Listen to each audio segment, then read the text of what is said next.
मलाई चाहिँ कोरिया आउनलाई पनि मान्छेले पैसा नपत्या हो कि अब नपत्याउनु पनि स्वाभाविक हो।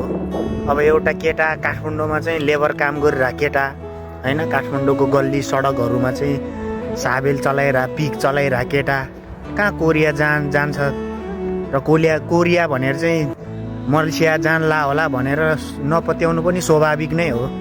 म चाहिँ अब बिहान 4 बजीदेखि उठेर ल्याङ्ग्वेज पढ्थ्यो अनि बेलुका पनि पढ्थ्यो। दिउँसो चाहिँ काठमाडौँमा चाहिँ लेबर काम गरेर पढेको हो, नपत्याउनु स्वाभाविक पनि हो।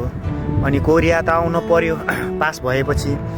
अनि हाम्रो गाउँभन्दा पहाडी गाउँमा चाहिँ सुन्यो कि एकजना बाहुनी दिदीले चाहिँ न रगतको नाता न भावनाको नाता, पहाडी गाउँमा चाहिँ एकजना बाहुनी दिदीले चाहिँ ब्याजमा पैसा दिन्छ भनेर सुन्यो। अनि हामी गयो, ल दिदी कोरियाको भिसा आछ, अब पैसा दिनु पर्यो, तपाईँले चाहिँ ब्याजमा पैसा दिन्छ अरे भने सुनेर आएको भनेर भन्यो।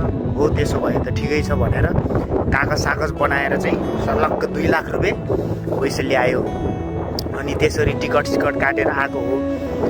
अरू त ठिकै हो साथीहरू, आम्मा कसम होइन, आफ्नै दाइले पनि त चाहिँ मलेसियातिर गएर कोरिया त भनेको छैनस् नि भनेर भनेको छ क्या। अनि त्यस्तै हो साथीहरू, सङ्घर्षको बेलामा दुःखको बेलामा एक्लै हुन्छ। सङ्घर्ष दुःखको गोरेटोहरूमा मान्छेले नपत्याउन सक्छ, अब मान्छेको खास नहुन सक्छ। त्यही भएर सङ्घर्ष गर्नु, दुःख गर्नु, कोरिया चाहिँ आउनुपर्छ भन्छु है। म जस्तो मान्छे चाहिँ कोरिया चाहिँ आउनुपर्छ भन्छु म चाहिँ। अब मजाले पढ्नुहोस्, कोरिया आउन सकिन्छ, मजाले सकिन्छ।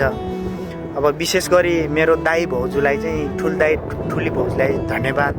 अनि ला पैसा कोरियन भाषा गएर पढ भनेर पैसा नदिए पनि चाहिँ प्रत्यक्ष अप्रत्यक्ष रूपमा चाहिँ व्यावहारिक कुराहरूमा धेरै सघाउनु भएको छ।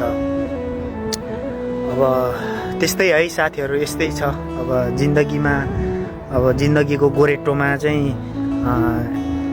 एक्लै हुँदा अथवा असफल हुँदा अथवा केही गर्न नसक्दाखेरि चाहिँ तपाईँलाई मान्छेले नगन्न सक्छ, तपाईँलाई चाहिँ मान्छेले नचिन्न सक्छ, तपाईँ चाहिँ मान्छेको खास नहुन सक्छ, विशेष नहुन सक्छ।